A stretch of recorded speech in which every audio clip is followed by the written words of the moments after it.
Indiana Jones is one of film history's most beloved franchises and characters. With that said, other than those first 3 movies and a handful of point-and-click adventure games, the series has not really found much success as a broader franchise. With Indiana Jones and the Dial of Destiny being a critical and box office flop, there are a lot of questions as to what Disney and Lucasfilm will or should do with the legendary character. One thing is for certain, perhaps more so than Death and Taxes even, they will do something with this character, whether we like it or not. You don't spend billions without expecting billions in return. Today, let's discuss how we got here, what we know is coming next for Indiana Jones, and what some of the potential directions that Disney and Lucasfilm can take the series are. First, let's briefly discuss the Indiana Jones franchise thus far. Unless you're a super hardcore fan of Indy, you're probably, at best, vaguely aware that other media outside the main series starring the whip-cracking explorer exist. Let's break it down. First and foremost, of course, there's the Young Indiana Jones Chronicles, a mid-90s TV show following Indy as a teenager and young man, as well as occasionally as a younger child and a 93-year-old. I haven't had so much trouble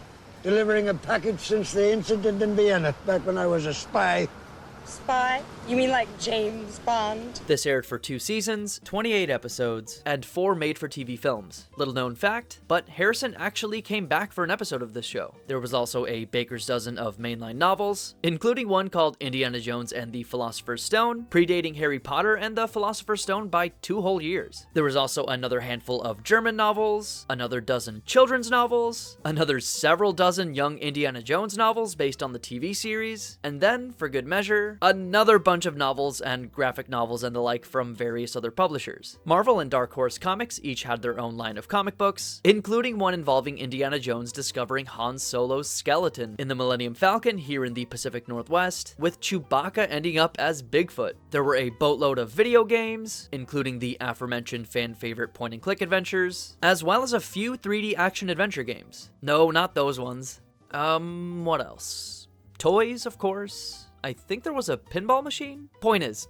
a whole lot of junk. This stuff is all Lucas's influence. As soon as something he controls the IP for becomes popular, he pushes it out in every conceivable vertical, milking it until the budget for a given project becomes 1 penny more than its profit. Naturally, in a capitalist society. Most of this stuff, the books, the comics, the games, the spin-offs, mostly dried up after the 90s, coinciding with waning public interest in the series. That wasn't helped by Spielberg being vehemently against doing a 4th film. I'm done with this series.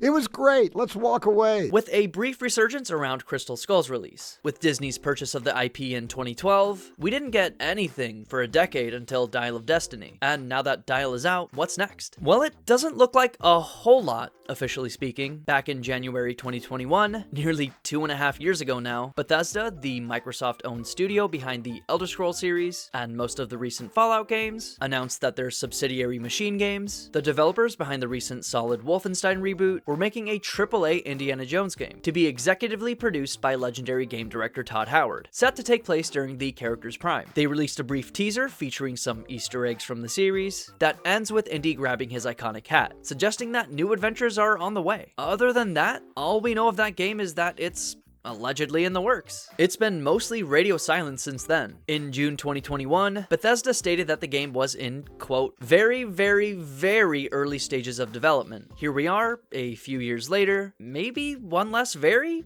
Who knows? They announced Elder Scrolls 6 in summer 2018, and head of Xbox Phil Spencer said just a couple weeks ago, a full 5 years later, that Elder Scrolls 6 is at least another full 5 years away. Other than that, it was reported last November that Lucasfilm was making an Indiana Jones series for Disney+, a solo-style prequel to Raiders, but that's apparently been shelved. Just last May, however, fan-favorite Lucasfilm president Kathleen Kennedy had this to say on a podcast. I mean, truthfully, right now, if we were to do anything, it might be in series television down the road, but we're not doing anything to replace Indiana Jones. This is it. It's 5 movies that Harrison Ford did.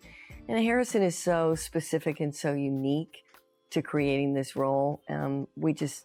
Steven agrees, we just wouldn't do that. This is such sanitized corporate speak. I hate it. It's like 75 words and they tell us absolutely nothing. All we know is that there might be a TV series down the road, but it also vaguely sounds like there's no intention to recast Indy with another actor, which means what? They'll continue with another character? Regardless, that's where we are today, and regardless of anything Kathleen Kennedy said in that particular podcast, and regardless of this particular movie not doing well, it's still a valuable IP that they're not going to just put on a shelf forever. Whether it's in 2 years or 20 years, he will be back again. So let's examine some options in order of how likely they are to happen. Option number 1, recast. Whether it's Indy in his prime, whether it's another young Indy situation, this would involve hiring another actor to play the character within the pre-existing canon. Like I mentioned earlier, it wouldn't be the first time an iconic character of Harrison's would be recast. Just don't let it be him again, please. I don't know if he just doesn't have the chops to match Harrison's charm and charisma, or maybe it was just the direction, but if you're going to have another actor play the character, they'll need to get the character right. On the other hand, everyone knows that Indiana Jones's history is inexorably tied to James Bond, and Bond is a character well accepted to just being played by other dudes sometimes. Given how Indiana Jones is like the American answer to James Bond, if done right, a different take on the character while maintaining an appropriate level of connection could be something that audiences accept. To be honest,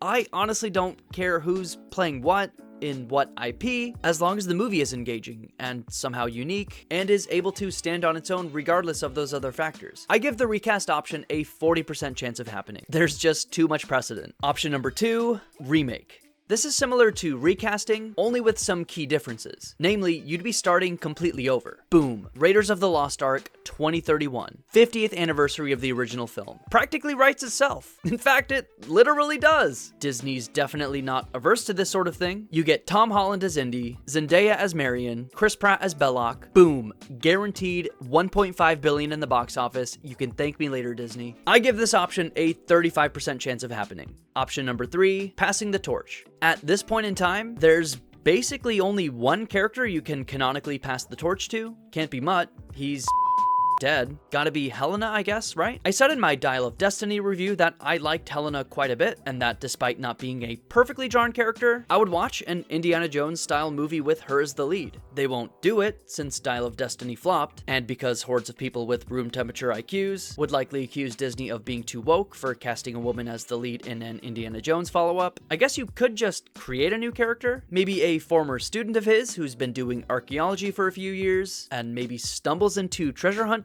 You could even get Harrison Ford as a 93-year-old Indy to make a brief appearance. If you'll apologize to the nice lady, right now, I'll reconsider turning your head into a sausage pizza. Answering a question or solving one last riddle to set this new intrepid archaeologist most likely on their first adventure. It could be something of an origin story, right? I'm thinking the way Creed connects to the Rocky series. And give it a title like Raiders of the Lost Ark. It's the only film that doesn't have Indiana Jones and the as part of its title. That's some George Lucas marketing BS. Well, what can I say, Jonesy?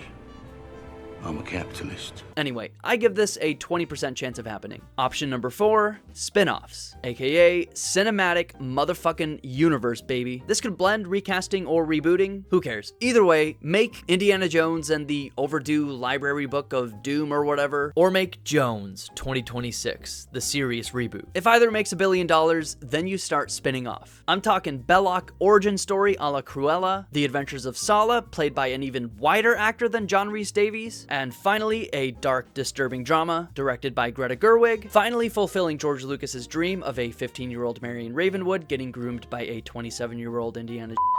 You can watch my Raiders review for more info on that. Anyway, joking aside, spin-offs are a potential choice, if unlikely without some spark of success with the IP. Again, as long as the movies are good, I don't really care. It's just when they try this sort of thing, the movies are usually mediocre at best. I'm not even gonna flash stuff on the screen for examples here to make half of you mad, but y'all know what I'm talking about. I give the IJCU a 4% chance of ever happening. These cinematic universes are kinda going out of style anyway, right? That leaves us with 1%. The 1% is you leave Indy alone. Let him rest in the museum in peace. But studios like Disney will make 1 million remakes and reboots of a known IP long before they greenlight anything original. Now, if you do anything that's not a sequel, or not a TV series, or it doesn't look like one, they won't do it. And it really shows an enormous lack of imagination and fear of creativity on the part of an industry. What do I want to happen with the series? Well, again, my only real standard is that the quality of the product is good. With that said, if I had to press a magic button to either give us more indie or use the money on another young, bright filmmaker with a vision and a creative spark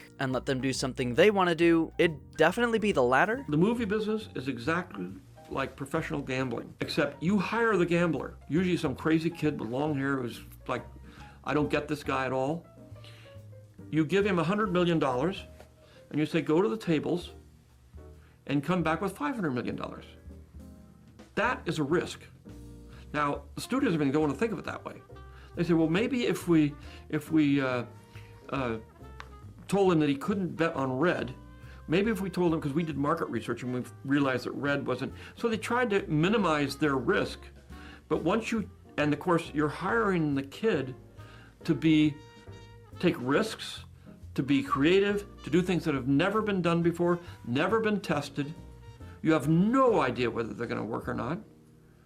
That's completely the antithesis of what a big modern corporation is. Anyways, where do you think Disney and Lucasfilm will take Indiana Jones next? Let me know in the comments, and be sure to subscribe if you enjoyed the video. Thanks for watching.